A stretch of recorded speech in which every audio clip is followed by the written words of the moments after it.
This is the Double Face, a true crime podcast. Hey guys, this is Jose. Hi guys, it's Melissa. You almost forgot about me, guys. I looked It's at because you. you're super excited. I know. So last week I had my birthday, and I just kind of want to tell you guys that it had a fantastic job. Everybody came through. Chris, Jesse, Melissa, everyone else that was part of that. I just want to say thank you. Marissa too did a really good job. She helped out. So just thank you to everyone that helped on the birthday because it went really, really well. Gibby's was really sweet to take care of us as well. Yeah. The manager, Mark, also did a fantastic job. We had a great time. Went to Pride. It was hot and packed. And I mean, full of just gays and ally. Mm-hmm. And so it was really, really big. With that said, last week I got to tell you part of Richard Speck, because this is part 2 of Richard Speck. Now we're going to do where Melissa's going to give us the information, and then next week I have someone to tell you about, and I'll do that on my own. Okay, so Speck leaves the home dressed all in black and armed and ready to commit a crime is what it's sounding like. Okay. So she goes and has dinner at Kay's Pilot House, returns back to Shipyards Inn Tavern to drink the night away. He leaves about 10:20 and starts walking 1.5 miles to the nurse's house on 2319 East 100th Street. So at 11 p.m., Speck breaks into the townhouse in Chicago Jeffrey Manor neighborhood. Sorry, that one I got a little tongue-tied. What is it? It's a Chicago Jeffrey Manor neighborhood. Oh, okay. I didn't get that. Sorry, it's so long for it to be a little neighborhood. And the townhouse was functioning as a dormitory for student nurses. Oh, okay. So he enters the house using a knife. Mm-hmm. He held the women in the room. In one of the rooms, he leads them in there, and he holds about maybe, I think it's 9 or 10 of them. I'm not sure. Wait, hostage? Hostage? Yeah, I was about to say hostage. Holds them hostage in one of the rooms. So does he just break in and what is he holding? A knife. Yeah, that's what I said. He walked in with a knife. Sorry, I kind of don't. Because I guess because you told me Jeffrey Manor, my brain's just thinking of Jeffrey neighborhood, and I'm like, huh? So do you know where that's at? No. Oh, okay. I thought since you no, sorry. It's because my brain's like, I'm trying to picture it. Because you go straight to locations, I know. Yes, I do. It's because in my head, I want you to break it down to what it looks like, but you didn't say that. So my brain's trying to is it 16 bedrooms? Is it 8? It doesn't say. It just says there was bedrooms. I guess it's a townhome, so I'm not sure if there was 2 to a room. Where I was getting the information, but enough where there's quite a few. Yeah, there's exactly. Okay. So he enters the house with a knife. He holds them up at I guess at knife point, or just leads them all into one room. Oh my goodness. And as he's there, he slowly starts taking one out at a time. And they don't know what's going on, because one of them, I guess he's picking you're coming with me, so he takes him out of the room. To where he takes them out of the room. He starts leading them out of the room, and he's stabbing them one by one. But wait, so the women aren't doing anything? No. They're just scared in the room. They don't know what's going on. They don't know what's going on. Ay, poor babies. So they're being stabbed one by one and strangled, is what it's saying. Okay. And they're being strangled to death. So it's one by one, and it ends up being, I want to say it's Patricia Matusik, Nina Joe, Pamela I'm so bad with names. I'm sorry, guys. Suzanne Ferris, Marianne Jordan. It's Merlita Gargullo. Valentina Passion are the victims, the first victims that were killed one by one. The very last victim, which is Gloria Davy, she was 22 years old. She was the only one that was raped, stabbed, and strangled. Was she well, let me ask, is she the youngest one? It doesn't say. I guess because she was the only one that was raped is why I guess they go into a little bit of detail with hers, because obviously as you go on, he's charged probably for that. But does it say like is she's the last one or the first one? She's the last one. Oh, that makes more I sense just said because she's the last I didn't hear. I'm sorry. I guess because you just had me read names, but I think it's because my head's being it's processed. You're giving us names, right? Yeah. And so my brain's trying to process these names, but then you also give us an important factor, which is she's the last one. She's the last one. Meaning he didn't have time to rape the other ones because what if they got away, right? So okay, I'm with you. Go ahead. Sorry. So she's the last one, and this happens within a 20 to 30 minute span. Oh my God, that's not long. Yeah, killing, strangling, and raping. What was it? I think it was 8 victims. He's strangling them? That takes a long time. Yeah, he's strangling them. Oh my, okay. Yes. Later on, you'll hear what he has to say about that. Okay. So then he doesn't know. He doesn't know that there is one survivor. What do you doesn't mean? know. So in between the time, I think he counted how many women he put in the room, and or he wasn't paying attention as he was taking them out one by one. That there was one sole survivor that hid under the bed, didn't move, didn't budge, didn't say nothing. Oh, wow. So she becomes a key witness in his case. Oh, good. Later on. Okay. Later on. So she stays under the bed. She doesn't crawl out of under the bed until about 6 a.m. because she's that scared to come out thinking that he still might be in the house. Oh, yeah, I think I remember, because, we overlap sometimes in notes, and that's something that I do remember. So it does say, I guess when police finally make it to the house, because it says his fingerprints were found at the scene that matched Speck. Because remember, he has a very lengthy criminal record, so you're able to find his fingerprints that quickly. Oh, okay, that's good. So he gets away. He gets away, and it's on July 16th. He's hanging out with a drifter called Claudio Linsford. Okay. And I guess they're at a bar. They're at a tavern, sorry. And he sees a sketch in the evening news, because you know how sometimes the TVs are playing? I like how you say tavern, like it's Tavern, not a bar, it's a bar. It's a bar, but they're in the way that's why I said bar, tavern. I guess because it's one of the same, Yeah. so people understand bar.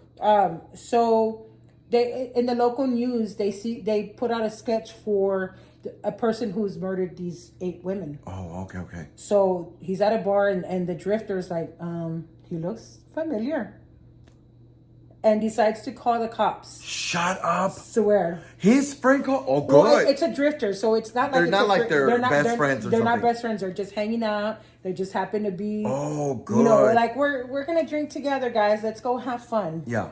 So he sees a sketch on the local news, calls the cops, and says, "I think this is the man that I've been drinking with for the last couple of nights." Oh. So Claudio calls the cops like around 9:30 and says, "I think this is the man that I've been hanging out with. I met him on July 15th, and we were hanging out on the fire escape at Star Hotel." Okay. But of course, the call kind of goes unnoticed. Okay, we got your information. We'll call you back, type of thing. So on July 16th, after the police call is made, Richard Speck tries to commit suicide. I'm gonna assume the way I read it was he probably heard that drifter Claudio calling the cops and probably didn't know what to do, because remember, they're hanging out, so they're all drinking. You think he just picked up the phone in front of him and was like, no, not in front of him, oh. but probably suspected something. That I feel like that's why. Do you really think it was his conscience? No, I don't think he's gonna do that. I don't think he's gonna commit suicide, because most serial killers are really vain and don't really want to commit suicide, even if they say they do. So the desk clerk at around right before midnight calls 911 as an emergency, and of course they come out at this point.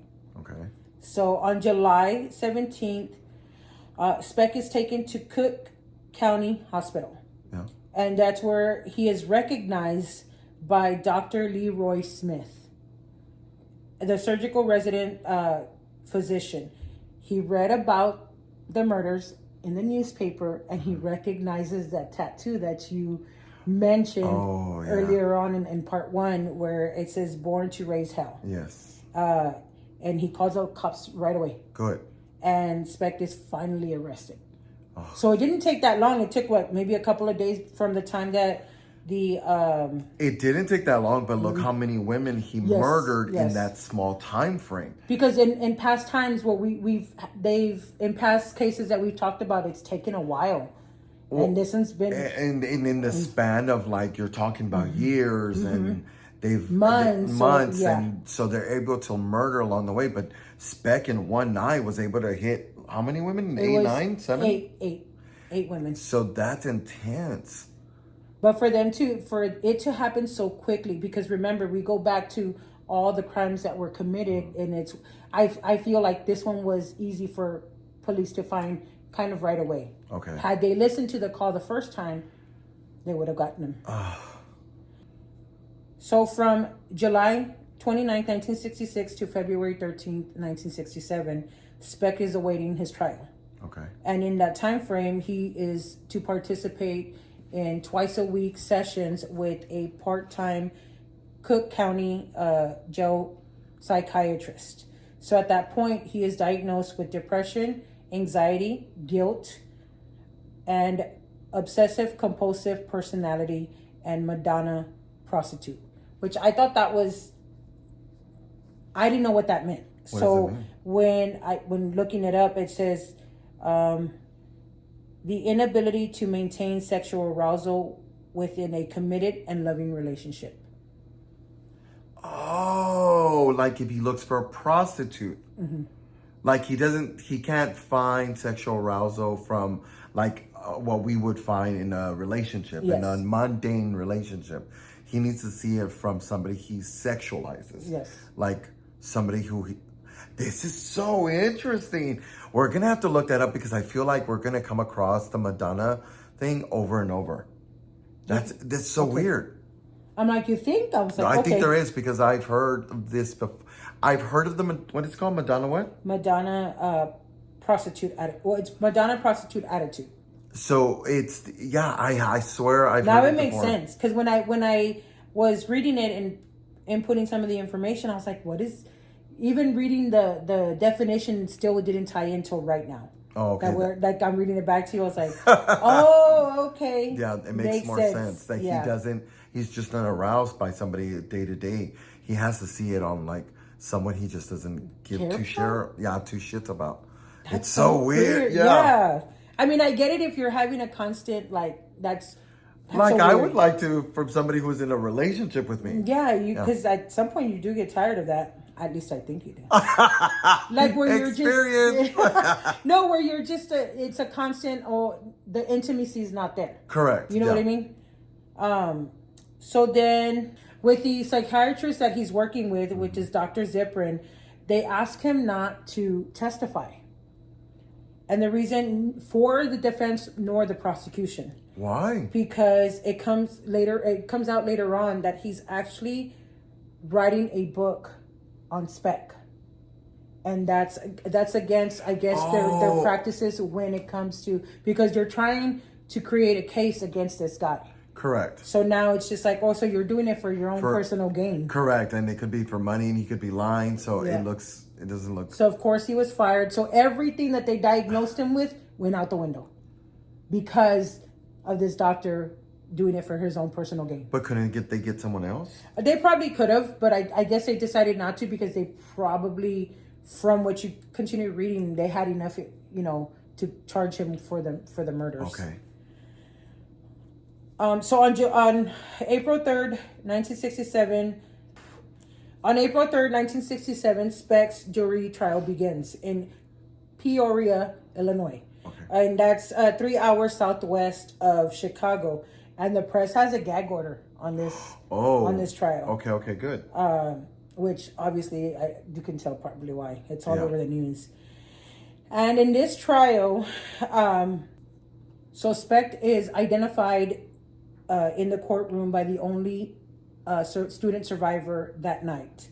When asked to identify, she gets up off her seat, walks out of the witness box, goes directly in front of Speck, points her finger right at him in his face and is nearly touching him. Oh my God. Nearly touching him.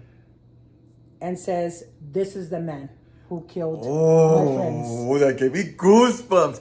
And let me tell you why, because that sounds like a movie scene. How come they've never used this in the movie scenes? I have no idea, but that's good. That the empowerment that she felt in that moment for all her those friends, friends that she knew had passed, I could just imagine that feeling. Like, it was him, he did it, sentence him. That's a power move. I love you. That's good for you, girl. And then, of course, then you get the Lieutenant Geese, I'm assuming. Yeah. He finds a fingerprint. So he's another witness that says, "We found his fingerprints at the scene. They matched the Richard Speck's." On April 15th, 1967, it only took the jury 49 minutes. 49. It would have took me 2 minutes. 49 minutes to find Richard Speck guilty, and they recommended the death penalty. Good. On June 5th, the judge that was presiding for that case said, "Yep, we're going to send you to the electric chair." But it went to an immediate automatic appeal right after that. As soon as he said, "I'm going to give you the death sentence," it went to an automatic appeal. I don't know how that works, but that's what happened. I feel like that's usually that's like the next move is the appeal, especially when it's a sentence of death. So it went to the Illinois Supreme Court, and they upheld his conviction and said, "Yep, you're gonna take the death penalty." Good. And that was on November 22nd, 1968, where they said, "You're going to death." Good.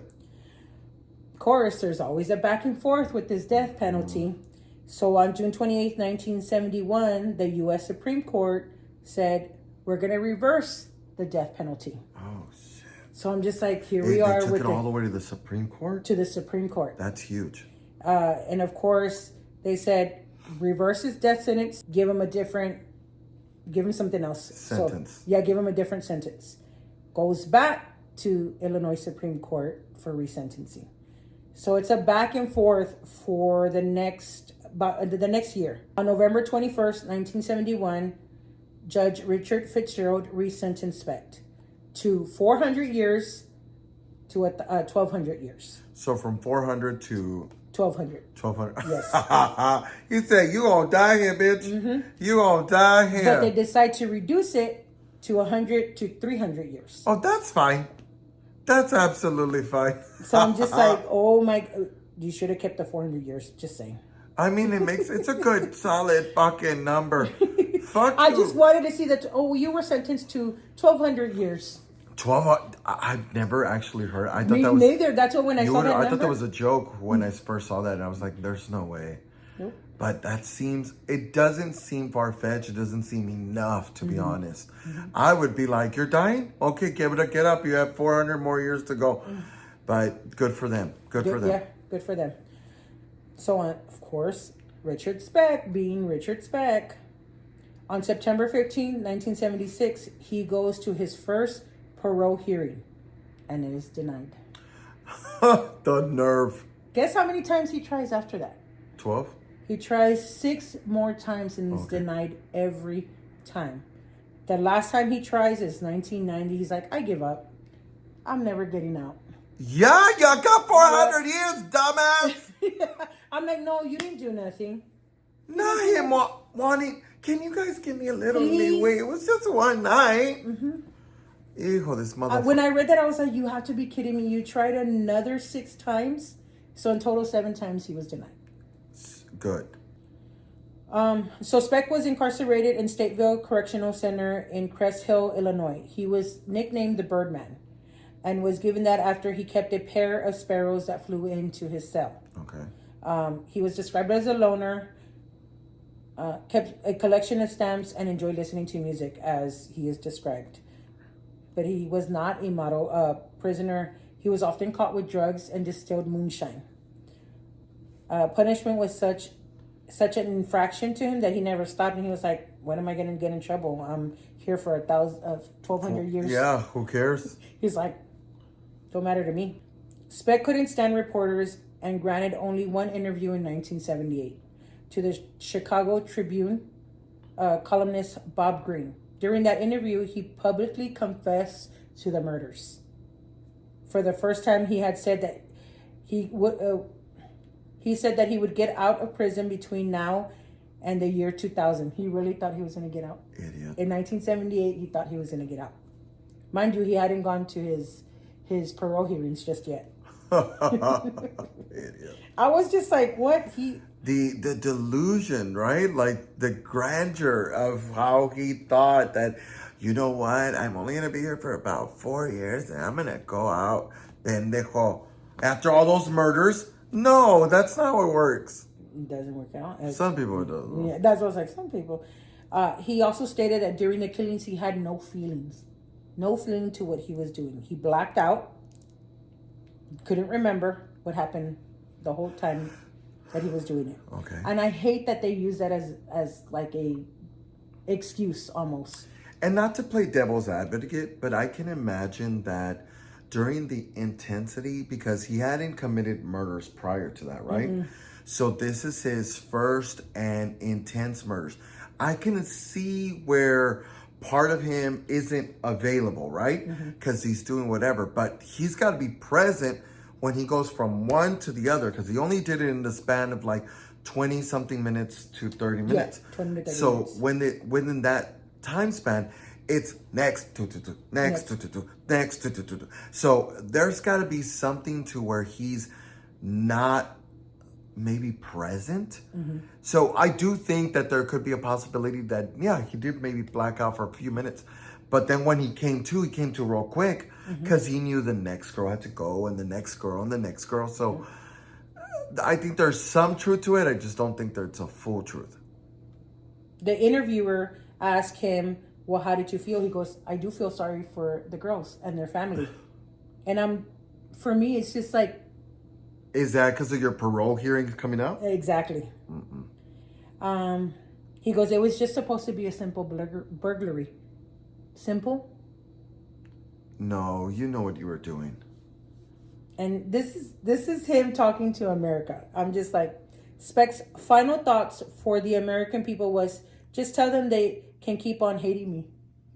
Just tell them they can keep on hating me. And we will. I'm sorry. And we will. But keep on hating me. And I'm just we like, will. This man had no moral compass. I really don't think he felt sorry.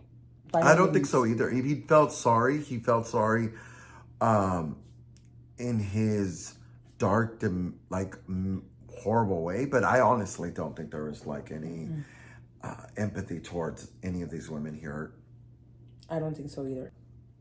In May 1996, Chicago television news anchor Bill Curtis receives videotapes made at Stateville Correctional Center, and they were from an anonymous attorney.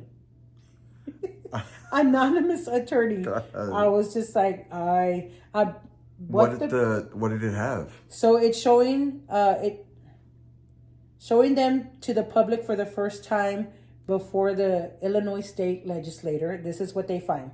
Okay. It shows explicit sex scenes, drug use, money being passed around by prisoners who seemingly just don't care. I just do want to mention this before you go on, is that, you know how you're talking about the prison and the videos and so forth. Now, A&E did post a video of him in jail. Yeah.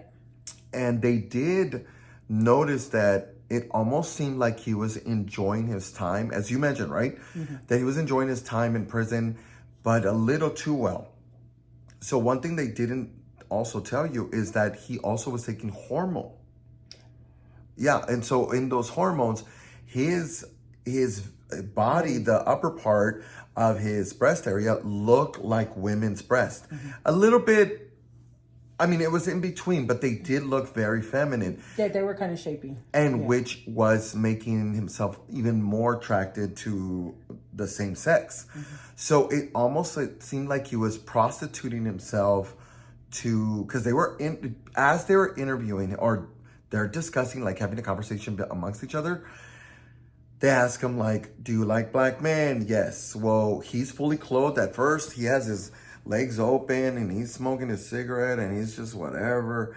And as soon as they ask him, the other prisoners ask him, well, can you take off your clothes? He takes off his pants.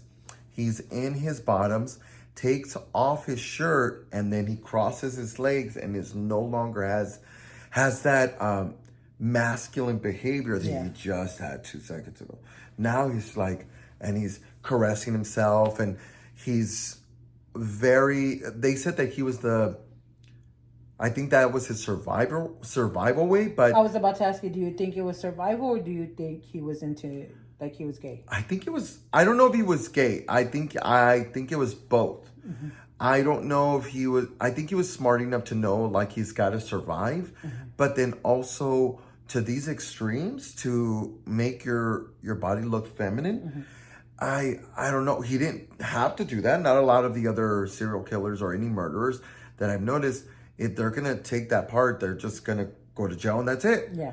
But Richard Speck had it in him. I think that was something that he was fighting with the entire time and didn't ever share it with him. I could see why he was so angry towards women, because maybe he felt like he wanted to be one, and could never say it. He was in the times of that you shouldn't say it, right? There were the times that even now it's not the safest place to be trans or anything like that, but it was unsafe at its time. Yes. And I'm sure he wasn't going to say anything. But in jail, where he's locked up and everyone else is, why not feel like that's the safest place? So it's just something to think about, because he was doing coke. He was doing, as you mentioned, he also was... he was drinking the moonshine. So it was just, he tossed himself around a little too well, and it looked like he was enjoying himself, which from outlookers makes you mad. Because you should be in a cell and rotting in jail, but it looked like he was actually having a good time from the looks of that interview.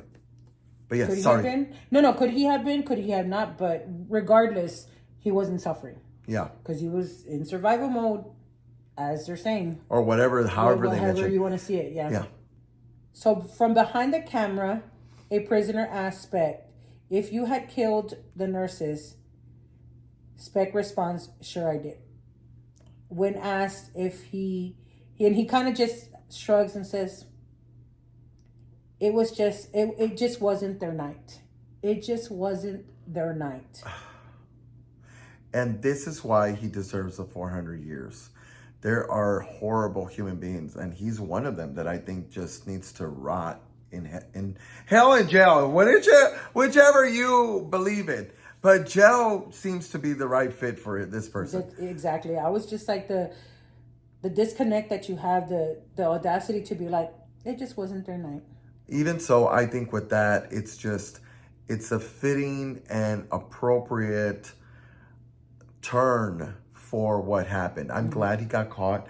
I'm glad he's paying the price. I'm glad that more likely he's already dead. So Richard Speck dies in the early morning hours of December 5th, which is to believe from a heart attack. Okay. 1 day shy of his 50th birthday. Of course, his sister in the very end comes in and says, you know what, let me just cremate him, because I don't want people to come to his grave and stomp all over it, do whatever they want to do with it. So he is cremated. Or be disrespectful to his grave that he was to human beings. I was not prepared for this one. No, but it's a lot, though. Yeah. It's a lot. It's a lot of information, but we're here for it. Next week, we'll be here again. Dame un besito. We got to go. Bye. Bye.